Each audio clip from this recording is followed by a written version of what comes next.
talking about coming out happy. Hello. Hello. Hi, so how are nice to you? meet you. This is my first threesome. We were just laughing. We heard you on the other end. We love it. Yeah, amazing. So, would you like to introduce yourselves? Yeah. Give us your pronouns. Yeah. And I haven't even done me yet. Let's do you first.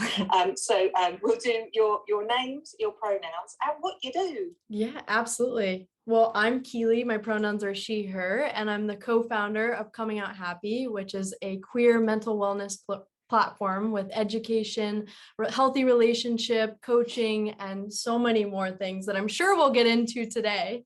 And I'm Danny, and I'm also the co-founder of Coming Out Happy. My pronouns are she, her. And yeah, we're also in a relationship as well as, running this business together. So how did you start Coming Out Happy? Where did it all germinate? That's a beautiful question. And I've let Danny take it away. Yeah. Well, all throughout my life, I struggled with my sexuality. I struggled with my confidence, and I definitely struggled with all of the relationships that I was in. I knew from an early age that I was queer, but I never really knew how to express my own wants and needs.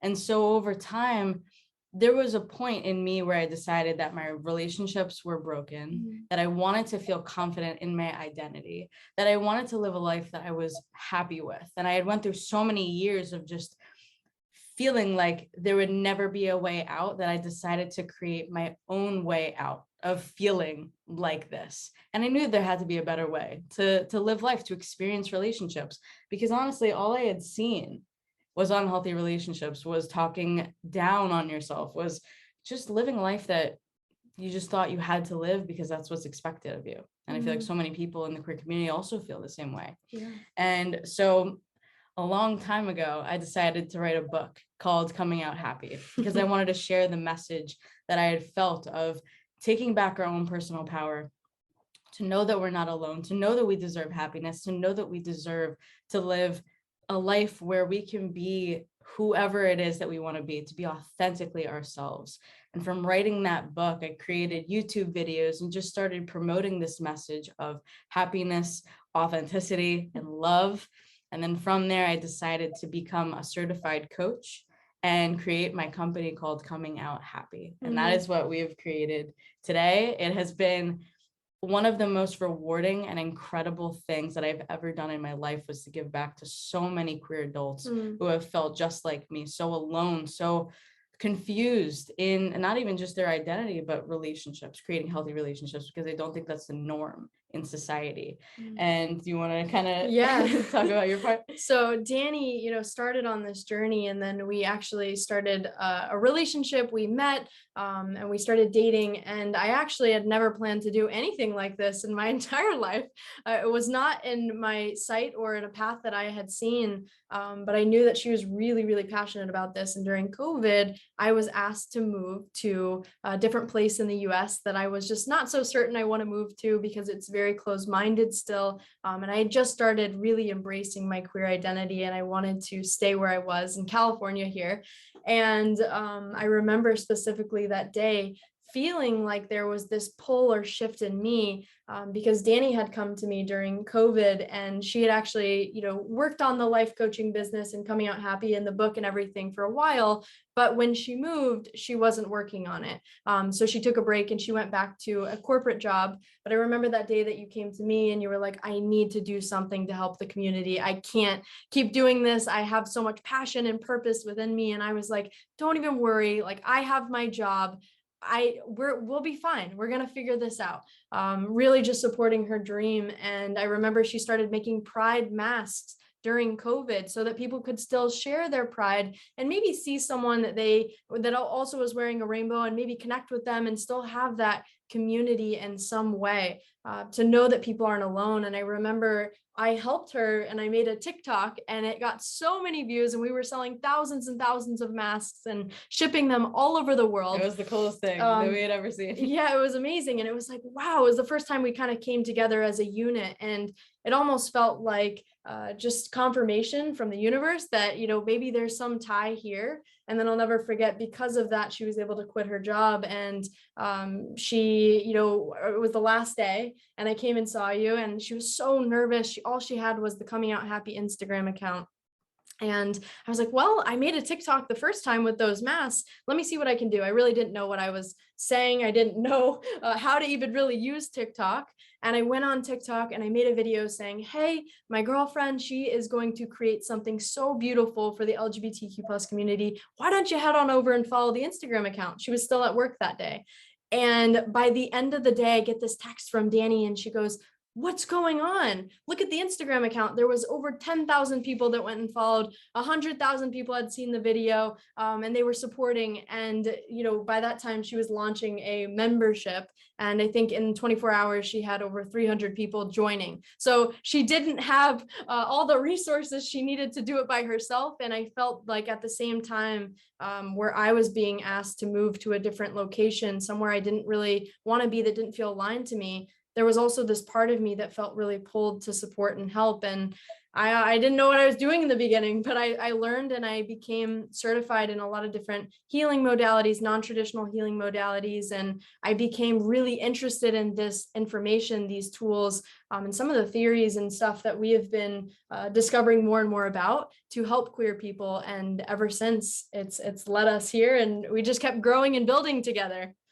Yeah, I love that. It's like your learning journey has also been the learning journey of your organization, and how for both of you in different ways there was this kind of reductive living small life, and then suddenly not suddenly, but there was this kind of emergence that you needed to live bigger, you needed to be more expansive, there was more to do, and then suddenly this kind of takeoff via TikTok. We've all been down the wormhole, the TikTok wormhole, and you did it, and you seized it, and you did something that we needed back then, and of course we continue to need now. I love that. I totally love that story. Now, so in terms of the two of you, we've got Keely, who's a certified somatic attachment therapist, EFT practitioner, life coach. And we've got Danny, who is the IPEC life coach, published author, and recovering overthinker, which I love. Love that. Me too. Work in progress. So when I sort of doing some research before here and thinking about coming out as well, and coming out happy, and looking at your offerings as well, and I want to talk a little bit about some of the work that you are doing, and also people, you can get the free guide, the ultimate guide to stop people pleasing. So again, you can see how some of the things that the two of you talk about very openly in terms of your own journeys, you've now weaved that into courses and free resources for people who are not as far along on their journeys, and you've been there and you've done that. But also what I like about your style is you both don't pretend to be done. You're like, there's always stuff. So Danny, you say you've got the patience, the persistence, and the passion, and Keely, you've got the enthusiasm, the experience, and the empathy, which is a great blend. So working together, obviously it's been a couple of years now. Pros and cons, share with the group. Yes. Are you ready for this? I'm ready. We're ready. There's honestly been so much that we've had to consistently navigate, because I think there's so many boundaries that can be crossed with working with a partner, and also to be sharing the lessons that you learn in your relationships in every single thing that you do. Like, we're not creating something that has nothing to do with our relationship and then working together. It is so, it can be so blended that all of this has been a conscious effort, consistently talking about new ways of navigating our relationship and setting up new boundaries so that we can consistently feel the things that we want to feel within our relationship. I think something for sure is we've had to be so intentional about our time. I think we spend a lot of quantity time together, but that differs from quality time. And then also making sure that we are in constant communication about feelings, and being able to also separate our feelings and our relationship from the work that we do, and being able to, set time to actually talk about things that are really important. I think there's so many rituals and routines we've had to implement to make sure that we are taking care of ourselves. This is, difficult work to do if you're not taking care of yourself, but also taking care of each other and supporting each other. So there's a lot of times where it's a Saturday and we're not doing any work, and we'll sit down and purely just work on our relationship. Speaking of last Saturday or this past Saturday, really going for a long walk on the beach, talking about things that we feel like we need more of from each other, learning from other people who, talk about relationships, taking different resources and not only just learning individually, but together, taking notes and figuring out new ways to communicate and grow together. But it's definitely a journey. It's a work in progress too. We're always learning because there's no guide on how to do that. Because for most monogamous couples, you will have, obviously you've got the relationship with self that you both have, and then you have the relationship itself. So you have those three entities. For you, you've also got the business as an entity that's very much part. So having those four parts to navigate at different times, I should think it really is, a matter for, as you said, the boundaries and making sure actually what are those rituals that take us from business into relationship or take us from business into individual selves. How do we make sure that each of those get the priorities that they need? Because otherwise one of those is going to fall down, and if one of those four falls down, Houston, we have a problem. Yeah, definitely. I was just going to say, a lot of how we've been able to build this relationship, it always comes back to that relationship with self, which is what everything that we do really comes from. Because if that is not in place, if that is not consistently being nurtured and worked on, the rest of the things inevitably fall down. So that is always something that is a heavy priority for the both of us. Yeah, I think definitely we are constantly working on ourselves, and every single day, finding different things that we can understand more about each other to grow and to learn. For example, one thing that we're focusing on right now in our relationship is the different triggers that we both have, and how can I respond to my own and regulate my own nervous system, but how can Danny also be intentional about the triggers that I have and support me as well, and vice versa, and really understanding those different parts. Because you're always, when people come together, no matter if it's two people or more in a relationship, you're understanding who this person is, coming from different places, maybe different backgrounds. Danny's from New York, I'm from Colorado. Even the geographical difference makes a really big difference in who we are as people. And it's really, really been quite the journey, but it's one of the most challenging things. A relationship is a sacred container, and it can be volatile if you don't know and have the tools to cope and manage all of the overwhelm that comes. Yeah, absolutely. And you talk in your work, you talk a fair amount about attachment theory, which if we can just get your overview, how you explain that to your clients as well. And I've been doing a lot of work around Indigenous populations who haven't had the same experience that I've had in terms of that family system. So, I've really been looking into the whole Eurocentric side of things when it comes to attachment theory, and how I can talk about my experiences, but actually there's a whole population that I haven't read much about in terms of the books, that I've been recommending over the years, whereby we take on board that actually some people are raised by communities, and that secure attachment is going to look very different to, for example, my westernized view of, I grew up with a mother and father, so how that looks. So give us a little flavor of what attachment theory means. Yeah, definitely. I think that attachment theory is limited, and I say this in all of our work that we do, right? It's white educated, and there's just so many different parts of it that don't always align for everyone. And I think we are currently in our work taking it a step further with the complex queer attachment trauma of societal rejection. I think it's still illegal to be queer in 69 countries around the world. So this deeply impacts all of us, and I don't think we realize that. But attachment can be looked at as the relationship and security that you've created from a young age. Not everyone grew up in primary caregiver family systems, and it can definitely look different for many people. I think that the languaging can be helpful to some people, but I don't recommend, and this is something that we also talk about in our work, is that you claim a certain attachment style. Maybe it helps you know a little bit more about yourself, but ultimately what we teach teach at Coming Out Happy with attachment and how you show up and kind of recognizing some of your patterns from the way that you've been in relationship, right? Because these are relational wounds of people pleasing, overgiving, all of that, how you can move towards more security within yourself. So a lot of what we use attachment theory for and how we talk about it is just to bring more sense to the idea that at one point in time,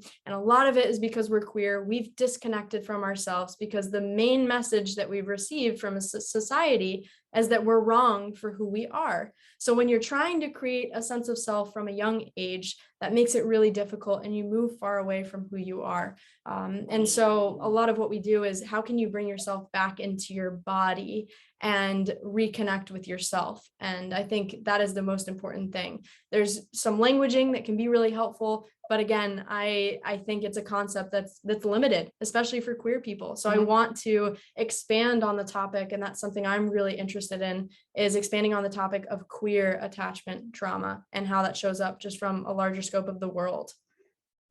Yeah, I love that. I love that idea. Absolutely. Because if we don't have a standard to attach our identity and our journeys and our experiences, then we're free falling. And so, you know, if we don't have that support, we don't know where to find that support, then that can be a lonely place and we can de-escalate.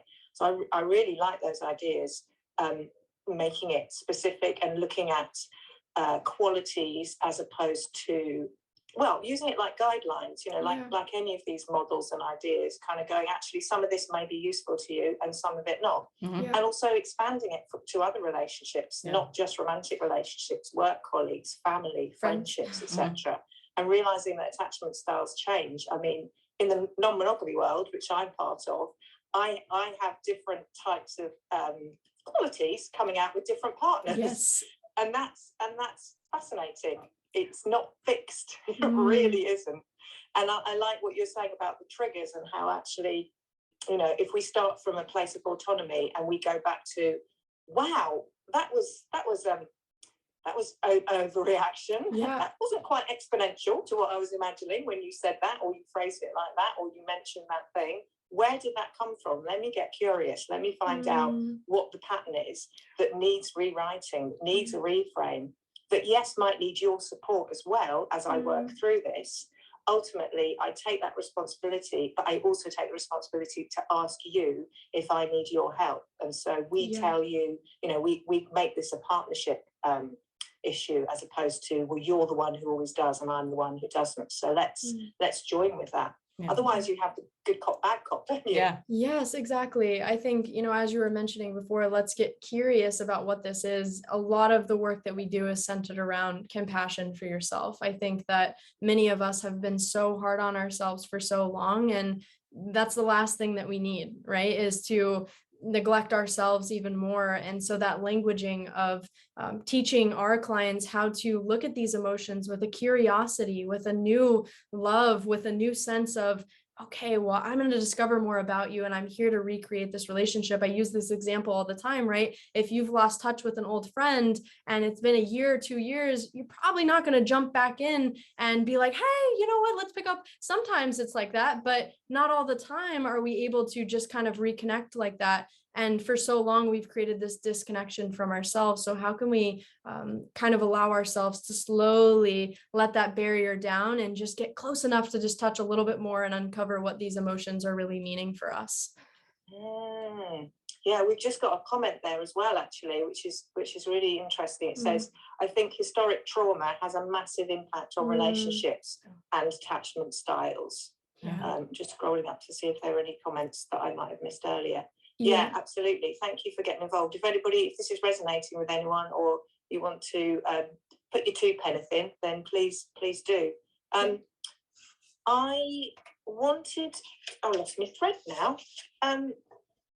Yes, so let's talk a little bit about, let's touch on one of the areas that I really picked up from your work, is that you, as we've said before, you know, you're aware of your own filters, you know where you're at in terms of your own development, and you're very committed to diversity and inclusion. Now, people, this isn't a given. If you're a gay person, that doesn't mean that you're committed to equality and diversity and inclusion. You know, there are that's not given. So it does need to be stated. I'm glad you do. How do you continue to commit to that in this world that is ever changing? Yeah, that's a great question. So actually for the past year, we have had a diversity, equity, and inclusion consultant on our team. And we've been really taking time to actively go through our frameworks and our videos and our workbooks and all of the stuff internally that we do with our diversity and inclusion consultant to go through, you know, the different parts of how we're showing up, to know our limitations, and then also add in supplemental resources for where we, you know, aren't able to support, and recommendations and referrals and places that are beyond our scope of what we can see in our perspective and how we're able to support. I think this also goes into our content. We're able to look at our content and use inclusive languaging in a different way that maybe we weren't doing before, and just make sure that we are acknowledging certain events that come up and looking at all the different parts of how we can be allowing people to create more conversation with us around these topics, because we're always learning too, learning more about the history, taking time to read different books or understand more about ourselves and how, you know, we can be supportive as well. So there's been a lot of different things that I think we've done in the past year to make our programs and frameworks more inclusive, but also that's not something that just ends there. That's something that we continue to learn and add, and making sure that we are always taking even people that say something, you know, I want to have that feedback. It's always an open door of how we can better our content or make it more inclusive. So yeah. I totally agree. I write blogs for Reading Coaches Academy, where I trained in Nashville, Tennessee. How nice. Although it was all on Zoom, so I haven't been there. I will go there one day, a quest to go there. And I wrote something about discrimination in the wellness industry and how, as you know, we don't have to name and shame different industries. However, obviously we are in that industry, and so I can talk from experience in terms of having been at events and not felt that there has been any attempt to welcome underrepresented groups, to have an awareness, as you say, of the inclusive language. You know, for 20 years, I was a diversity and inclusion corporate trainer. So I'm sort of blending that now by going to wellness organisations and saying to them, would you like me to talk about your website? Yeah. Because, you know, there's a few things on there that I know you're not intentionally doing, but are you wondering why all your demographic look like you who are coming to your events? Questions, you know. So I love that that's something that you've been working on, and you spotted that as well. We've got another comment here. It says, definitely the small margin of queer people makes me way more attached to partners.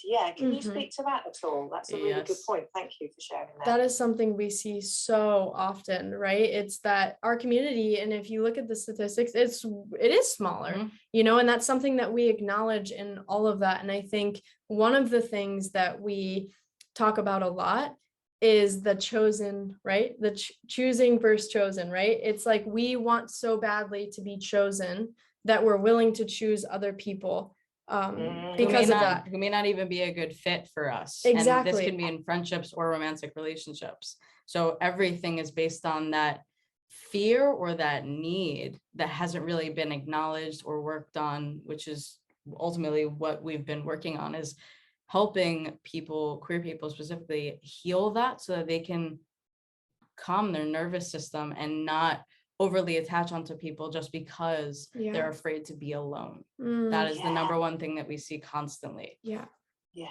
There's a grasping, isn't there? It can actually feel like a real sort of holding and grasping and not wanting to let go. And same as you. I mean, a lot of my clients, whatever stage they're at, as a relationship coach, whatever stage they're at, there is always somewhere that fear of being alone, fear of being alone, fear of loneliness. And it's a big driver to some people's putting up with stuff, you know? And if we can just give that back to them and empower that person to know that actually they have choice, and that they can calm, as you say, using the nervous system work, the work that you do around the mind and the body. I mean, that's paramount. That's really powerful stuff. You know, the somatic approach. Amazing. No, Talking about the somatic approach. Yeah, I think the somatic approach has been something that has been major in my journey, because for so long I was talking about all the things that I was going through, but I was still getting the overwhelming sensations in my body that took over the way I reacted. And it felt so overwhelming. I just didn't know what to do. And I kept repeating the same pattern time and time again. So really, ultimately, that approach of going into the body is what helped me to calm down and just regulate. You know, I was in survival mode for so long, I didn't know how to get out of it. And I just want to show everyone how to do that, because it's life-changing when you can go from talking to actually being more embodied and with yourself. And you're making different decisions. I feel like when you learn all of these different tools, which is like, I think the coolest thing, because so many people operate from a completely different place of lack, of scarcity, of just insecurity, and learning how to shift into a completely different way. I mean, it's life-changing, isn't it?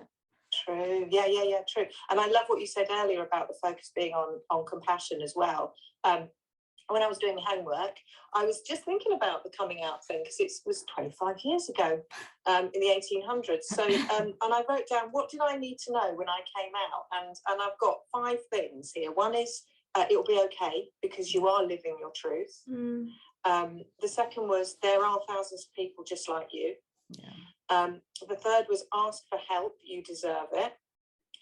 The fourth was, you can't control people's reactions. And the fifth was, you can choose compassion, whether that's self-compassion, relational compassion, or universal compassion. What would you tell you when you were coming out? What would you say? Actually, yeah, that's the message that I needed. You want me to go first? You know what? You go. There are 2 things. The one thing that resonated with me of what you said is like, it's okay to ask for help. And I think so many of us have suffered alone and thinking that there is no one else like us. And I think that is just such an important piece, is that there are people that will understand you, and it's okay to get support along that journey.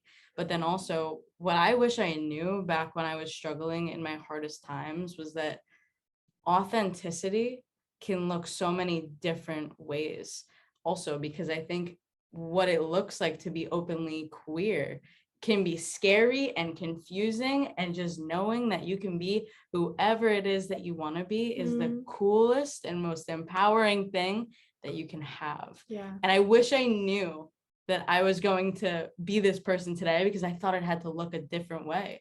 So giving authenticity and saying, it doesn't have to look like this, it can actually look however you want. That's what I would have said. I love that. What about you? Okay, so this is something that was like my anchor statement. I held on to this so much, even after coming out, and still do today, because I think it's something that I wish I would have known earlier on. And it's such a beautiful statement. I grew up in such a religious environment where I was in so much denial, and I thought it was so wrong, and there were so many things coming up. But the statement really helped me. And for any of you listening that are struggling or going through this, or just want to hold on to the statement too, take it, write it down, and it can be yours too. But it's, everything has led me to exactly where I am. And every piece is so important, or else I wouldn't be here. So letting myself know that even the things that were hurtful and all the things that happened, all the different pieces of where I've been, and all of the maybe shame that I had growing up in this environment has led me exactly where I am. I still feel this way, right? I wouldn't be here if I wasn't supposed to be here. So just trusting and holding on to that, everything has led me to the person that I am today, and that it's okay to be who I am. I held on to that so tightly because I thought I was so wrong for who I was. I love that. I love that. And that certainly, as a holistic coach, that's one of the things that came out of my training, that you are exactly where you are supposed to be. I've just read this brilliant book. So hashtag Ali's Book Club, people. I read a lot like you two do. And I've just read this book about different ways of journaling. And one of the things that really stood out for me was how the author was talking about, we'll put the resources in the links, by the way, people who at the bottom, once this is saved, this will get saved, and then we'll put anything that we mention, we will bung into the comments links thing. And she was saying that, what you're, so in terms of journaling, you're sowing seeds for the future. Whatever you're doing right now, you're sowing. And I love that idea. You are sowing seeds for your future right now. Some of it you're aware of, some of it you're completely unaware. It's all in the unconscious. But that's what's happening. Because when you look back, and this is the thing about journaling and diarising, you can go, well, that's what that was about. And actually now I can see the flower. It's amazing. I mean, looking back on my journal, that's like a whole day thing, because to see how many different phases and parts where I was kind of figuring something out, and then to see it come into fruition and how it changes and alters over time is one of the coolest things. I would definitely recommend journaling to everyone to see your growth. So yeah, absolutely. And journaling can also be voice notes, people, as well. It doesn't have to be written. It can be all sorts of different ways. I'm going to check up on some notes.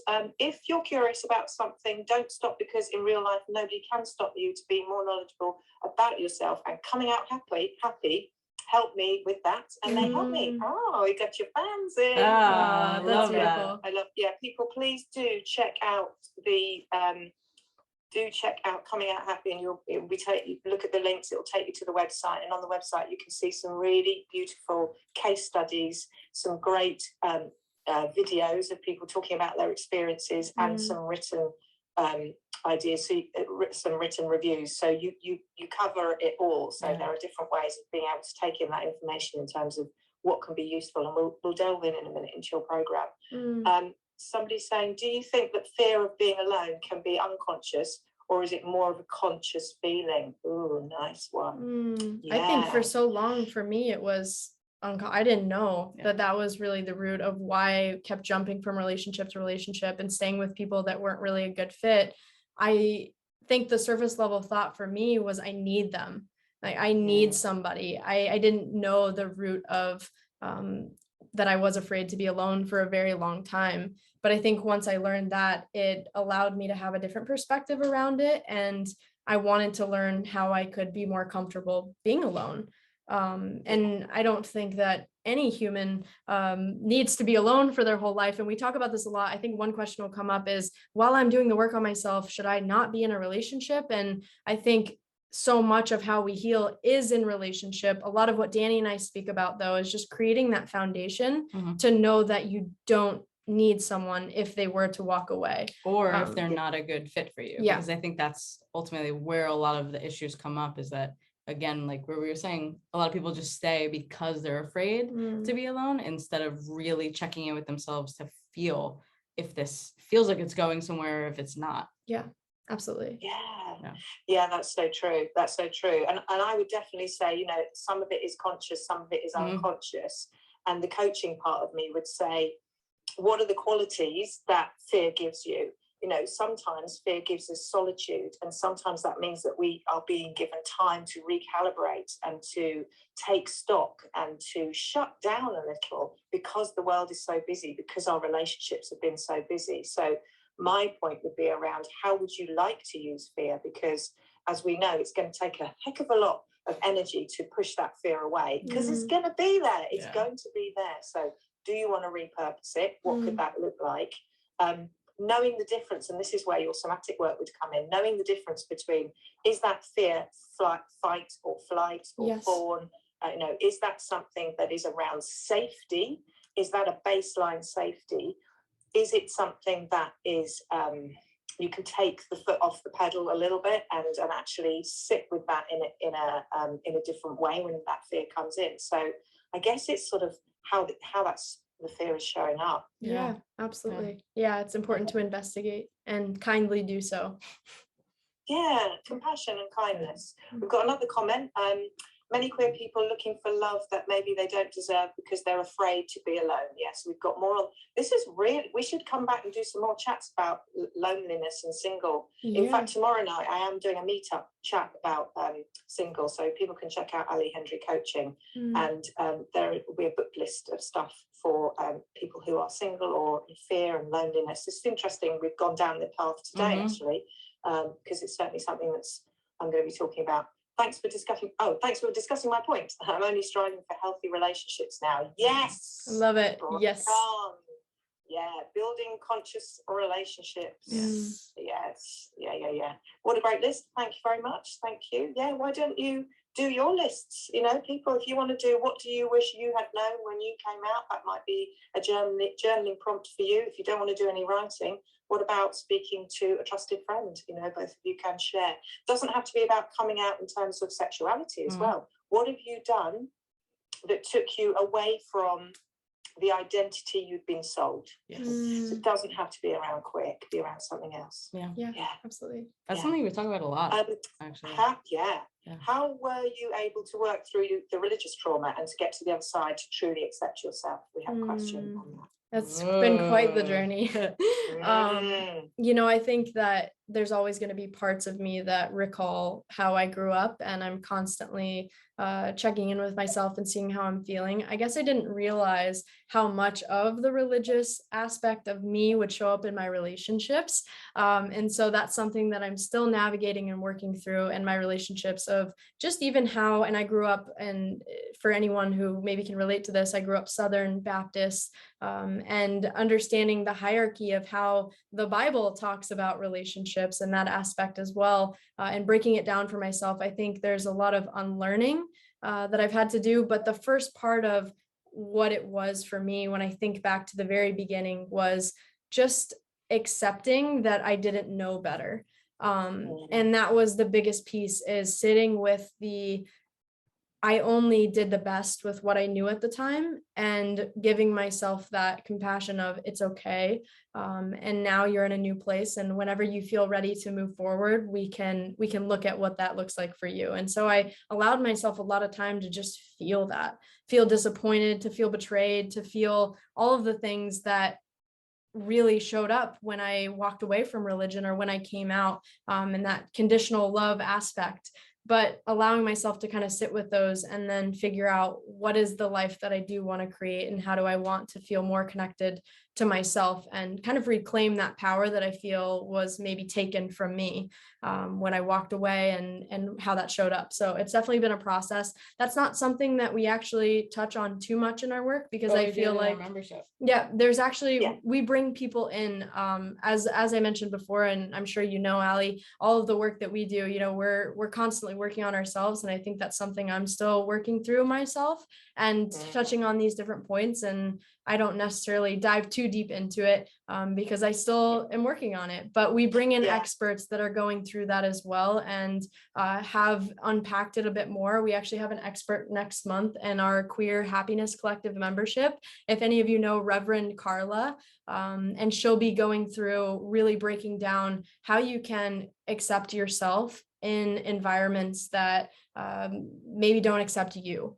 And that's a really, really beautiful concept that she's going to be diving into. You'll probably, if you're following us on Coming Out Happy, you'll see some posts about Rev and everything. She's amazing, over 500,000 followers on TikTok, and just breaks down so many amazing points of religion. And it's going to be beautiful. So we'll have workbooks to kind of help people break that down even more inside our membership. And we're always bringing in people with different perspectives there.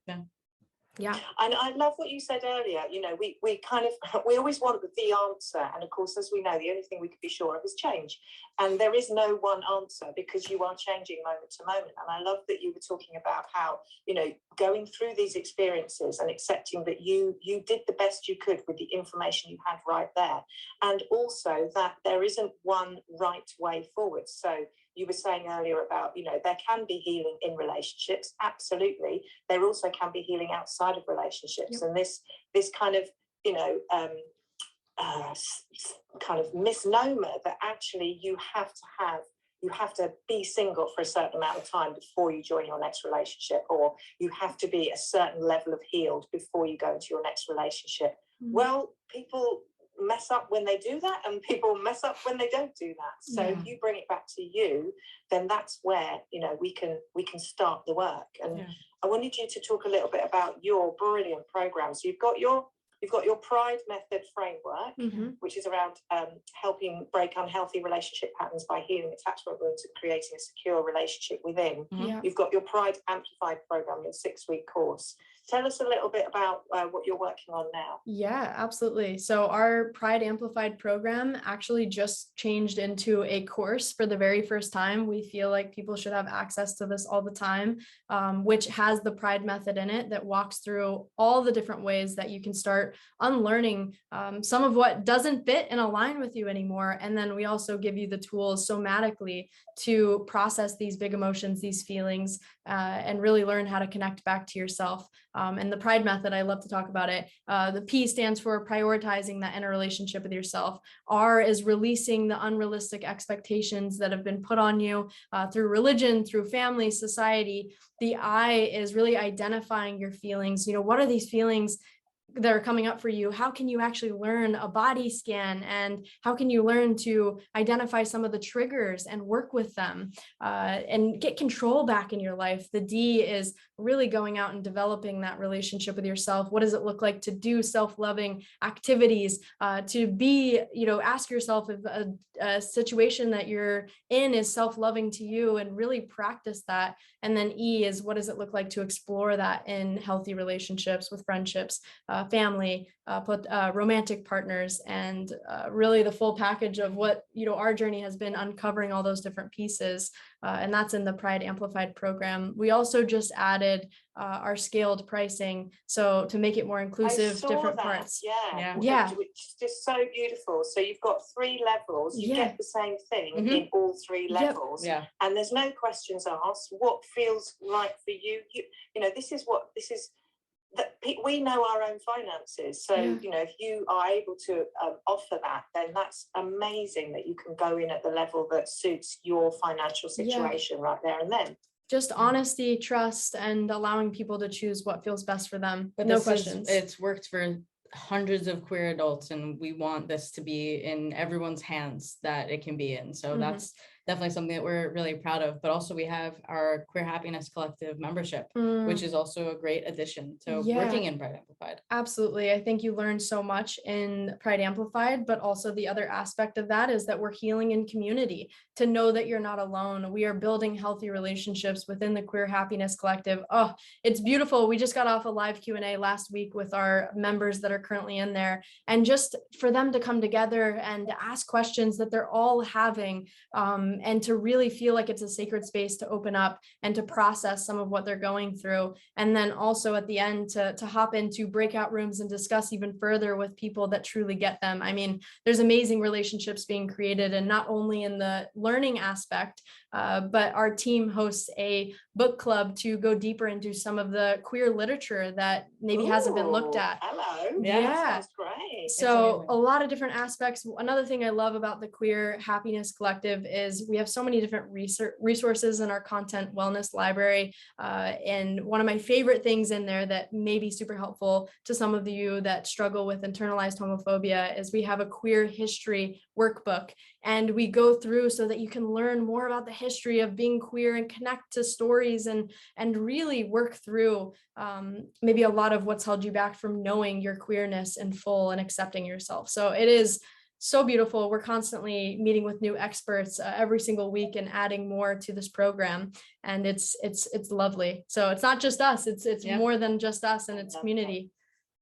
It sounds phenomenal. It absolutely sounds phenomenal. And, you know, the whole point of we are in this identity and we need support and guidance and knowledge. You know, we are ourselves. We are living our own lives. As far as a lot of us think, it's just the one. This is it. And so why wouldn't we want to get all the information we can, optimize it, find a safe, secure, educational community that can hold us to account and also hold us? How wonderful. So people can, of course, please do follow you on Coming Out Happy, which is your page Instagram account. Any other ways that people can find out about you and your offerings? Yeah, definitely. You can go to our website, comingOutHappy.com. You can also watch our TikToks if you want more information on some of the stuff we talk about. Coming Out Happy Team on TikTok. And then we also have a YouTube channel too. And that's just, if you type in Coming Out Happy, I'm sure there'll be plenty that comes up. So yeah, we're working on just adding more resources right now and figuring out different ways, but those are our two main ways that you can get involved. And typically a lot of people like to pair them both together, to have the course, to have the framework, the learning, the skills, and then also the community where there's more tools and different experts that you can learn from as well. So amazing, amazing. So I have got 4 quick fire questions. Alrighty. So I'm going to go Danny Keeley with these. Okay. But just before I do that, next week, people, I am joined by Leanne Million, and the topic is bisexual and married. So that is what we're talking about next week. Leanne Million, bisexual and married. So please do join us. Same time, same place, same me, different guests. So here we go. Quick fire round, 4 questions. Number 1. What's the one thing people should and could take from today's discussion? Oh, I think the fear of being alone, that was like the number one thing that we were talking about, is you're able to overcome it and you're able to nurture it and you're able to create the life that you want because of what you're doing with transforming that. I love it. You're not behind, you're not too late, you're exactly where you're supposed to be. Love it. Right, next one. What's the easiest way to enhance a relationship? You know, knowing yourself. That's the first thing I would ever say. Communication with yourself and with your partners. Yeah. Brilliant.